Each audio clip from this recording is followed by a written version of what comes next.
Bonjour à tous, je suis Mélanie Sprit-Mestré, la marraine de l'atelier A du parcours 2 du MOOC Philo Pro.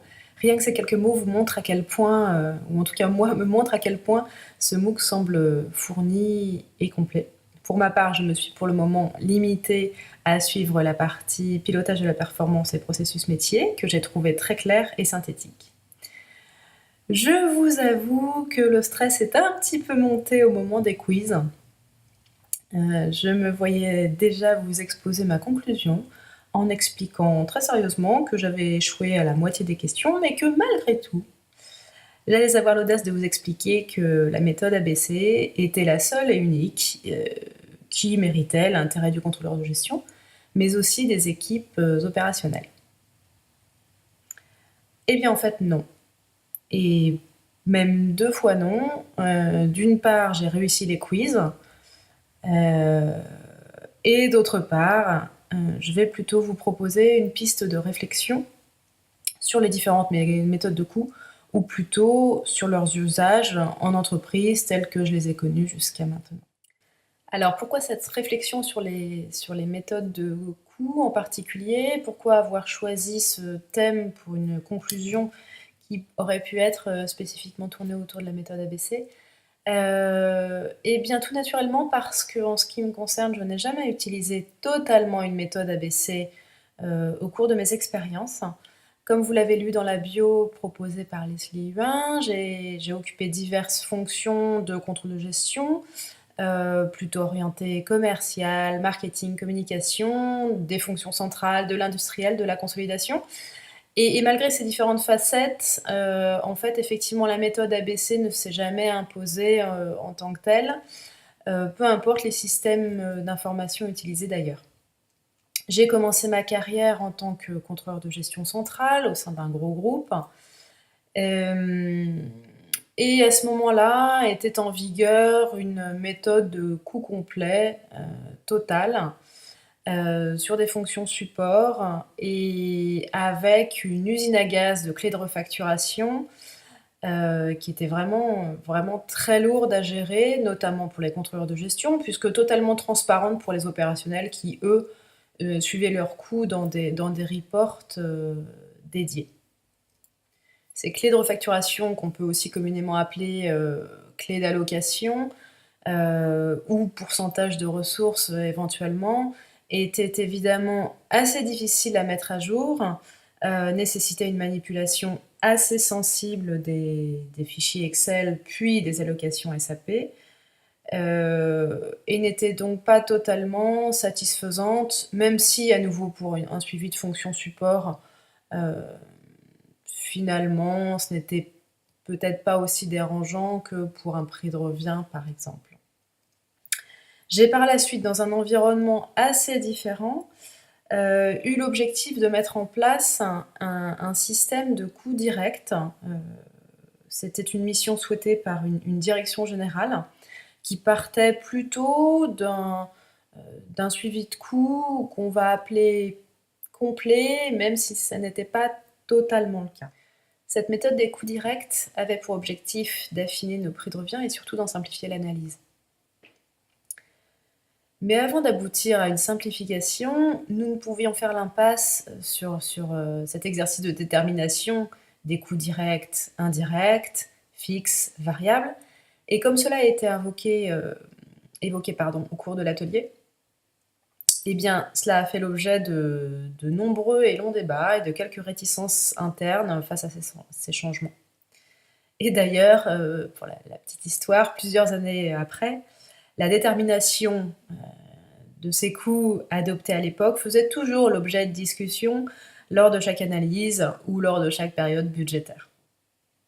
Donc nous nous sommes retrouvés à la fin de la mission avec un contrôle de gestion partagé entre plusieurs méthodes. D'une part, une méthode de coût direct sur la partie industrielle, et puis une sorte de méthode hybride entre coût complet et ABC sur toute la partie commerciale et support. Je vous vois réagir de l'autre côté de l'écran en pensant que, évidemment, cette organisation était bancale, évidemment qu'elle était perfectible, et que c'était notamment le travail du contrôle de gestion de de parvenir à homogénéiser les méthodes, bien sûr. Ceci étant dit, révolutionner une méthode de coût au sein d'une entité, ça nécessite d'autres coûts importants, et notamment une refonte totale des systèmes d'information dans le cas de l'entreprise que j'ai en tête. Donc c'est un prix élevé pour améliorer la performance de l'entreprise. Et est-ce que finalement cela aurait servi cette performance? Est-ce que cela aurait amélioré le pilotage de l'entreprise? Je laisse cette question en suspens.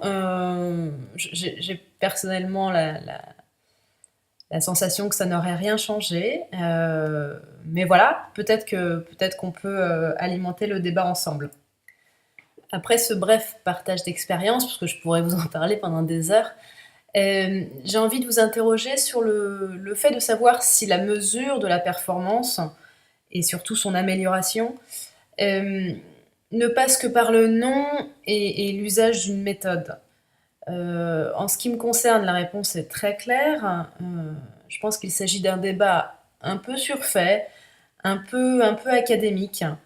Je pratique un contrôle de gestion très opérationnel, très terrain, très proche des clients internes, de la direction générale, aux opérationnels marketing, commerciaux, RH, etc. Moi, j'ai l'impression depuis 15 ans, et j'ai un sentiment très fort que la méthode de calcul des coûts que l'on utilise dans une entité doit être partagée, acceptée, euh, comprise par tous les acteurs du pilotage de l'entreprise. La méthode des coûts, ça doit être le support de l'enregistrement des coûts.